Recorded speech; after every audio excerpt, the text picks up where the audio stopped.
Get away from me. Oh yeah. Yeah, I need the exact opposite.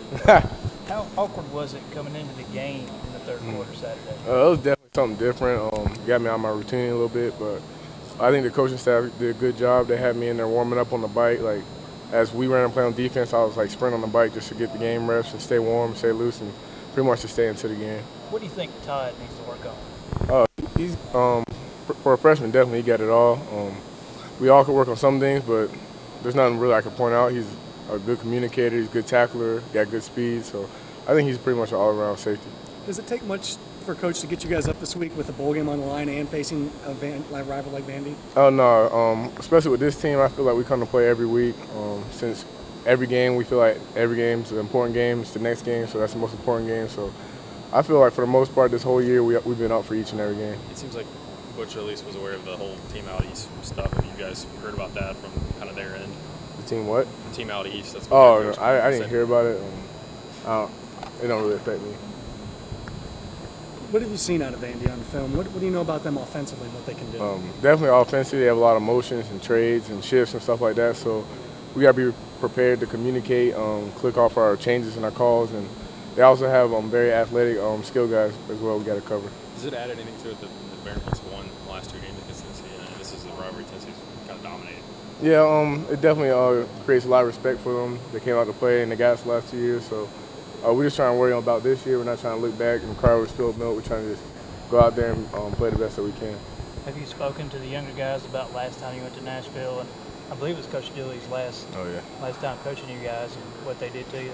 Yeah, I didn't even go that year because I tore my ACL, but for the most part, like we talked about as a team and how we felt, how it was a bad loss for our program. So we just trying to work hard so that don't happen again. Do you remember how much improvement you made between your first game and your second game? Because I know you got guys like, Jakob, who are going to have to do that basically now. Normally you do that early in the season, but they're going to do it kind of later. How much did you get in that week? Definitely for myself, it was night and day for me. First game I remember it was against Montana my freshman year. I came out and the crowd was a factor, everything was a factor. Second game I got focused more. I could zone into the game and wasn't worried about any outside distractions. But for the most part, I think Jakob did a good job, especially with it being his first game. So if he improves, that'd be great. But he did a good job last week. And obviously, you don't want to put too much on a freshman. And run stopping. I mean, so it would be a big help for you guys if he did make that big leap, wouldn't it? Oh yeah, it'd definitely be a help. But like I said, he did a great job last week. He's very enthusiastic about his calls. He made sure everybody was playing the same call on the field. He was always in early and always last one to leave. So you tell him means a lot to him, and you probably definitely see a lot of improvements as well. How do you go about preparing for Vanderbilt with all those different quarterbacks it plays? I mean, I know it's basically just been a couple the past month before this season. We just got to pay attention to who they have in the game. We got to watch film and see which particular quarterback likes to do. Like, they like to scramble, they like to run and stuff like that. So we just got to recognize who's in the game at a certain time, and we got to prepare for it.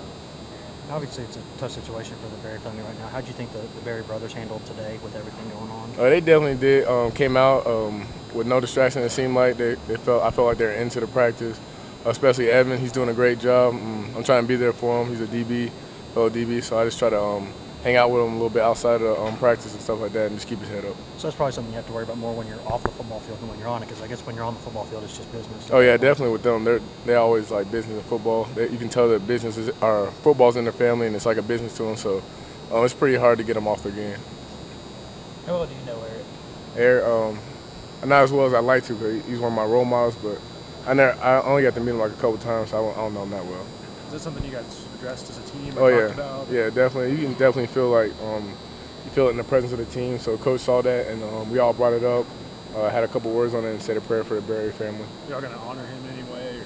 I think we're gonna honor him with our play on Saturday. We're gonna come out fired up and just try to show him that he's a VFL ball for life and we still care. Did you look up to him when he was still in high school and you're in high school and he was at Creekside? Oh yeah, I definitely got to see some of his games. And I was in middle school at the time. I always watched Eric Berry. I always heard about Eric Berry. So he's been in my life for a long time, and watching, looking up to him. That's probably a big reason I came to Tennessee, because of him. Coach talked about changing the practice schedule a little bit so you guys don't hit on Thursdays. I think on a perfect Thursday. How has that helped you guys? It has helped us.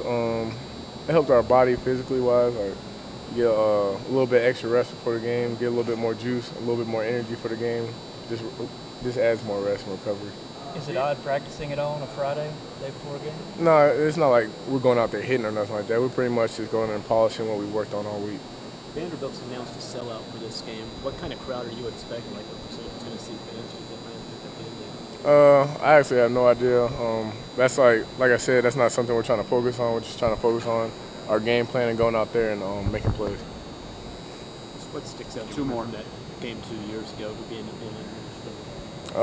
you were hurt. So yeah, I saw it on TV, and they got out early on us. They had a big play to start off the game, and that pretty much just determined the whole tone of the game. Last one. Thanks, Brian. Brian. Just Saw the photo of you and Tebow talking. What was it like to see him in Tennessee apparel? That didn't really matter too much. It was an honor to be in his presence. Such a great college football player, no matter where he plays. So I just felt honored to be